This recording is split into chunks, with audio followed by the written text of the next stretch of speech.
passivité. Il faut se rendre compte que là, je parle évidemment des écrans pour les 3 à 10 ans, et ne me dites pas, oui, mais il y a les chats sur les écrans, et en fait, on s'isole, très bien.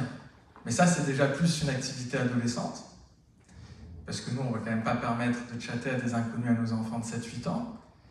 Mais en même temps, parler en virtuel, comme on l'a dit tout à l'heure, c'est pas la même chose que parler dans la réalité.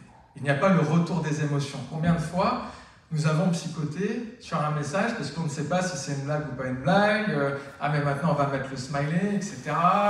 On est en train de draguer, moi je vais demander à mes potes, mais est-ce qu'elle m'a vraiment dit ça, toi t'interprètes comment tout ça? Parce qu'il n'y a pas du tout les mêmes retours, en fait, quand on est sûr du virtuel, même avec les vocaux, et de l'interaction instantanée. Parce que le retour primordial, c'est pas tant si je comprends ce que l'autre me dit. Ce que l'on se demande continuellement, c'est est-ce que l'autre comprend ce que je dis.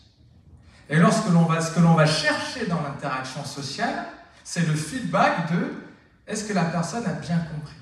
Comment la personne réagit à mes propos? Et c'est dans un second temps qu'on se demande si on a bien compris l'autre, si on est un peu altruiste, qu'on a de l'empathie. Mais parfois même pas. Donc il faut réaliser que ça n'existe pas même lorsqu'on laisse un message vocal ou même lorsque on a notre enfant qui parle dans le casque. Donc quelle que soit l'activité, il y a toujours un moment d'isolement. Il y a aussi un moment de passivité.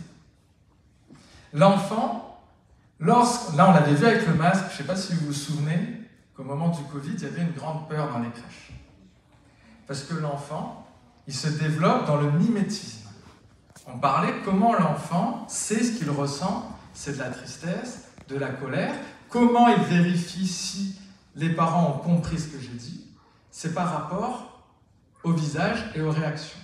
D'ailleurs, ce que l'on retrouve dans les troubles autistiques chez les enfants, c'est lorsqu'ils ont du mal à décoder justement la réaction sociale, et du coup ce sont des enfants qui s'isolent. Parce que c'est très important dans le développement de comprendre les mimiques.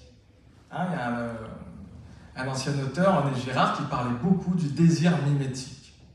C'est-à-dire qu'on se développe très souvent en copiant. D'ailleurs, les enfants refont très souvent les jeux. Quand il va jouer avec ses copains, il va rejouer l'école, il va devenir la maîtresse, il va faire papa-maman, etc. Il va faire, quand il va jouer au foot, il va copier son footballeur préféré, etc. C'est-à-dire qu'on se construit toujours à partir des modèles et on tente d'imiter le modèle. Ça, lorsqu'on est face à un écran, on ne l'a pas. Parce que lorsqu'on est face à un écran, on est dans de la passivité. Ça veut dire qu'on n'est pas dans une position d'acteur. Quand je suis en interaction, là, vous m'écoutez, vous essayez d'être acteur, vous remettez en question ce que je dis, vous avez envie de me répondre, etc. Quand on est sur les écrans, on n'est pas du tout comme ça. Vous écoutez ma même allocution filmée, vous n'avez plus toutes ces questions. Vous dites, ouais, parfois, ouais, il a raison, parfois on oublie, on écoute.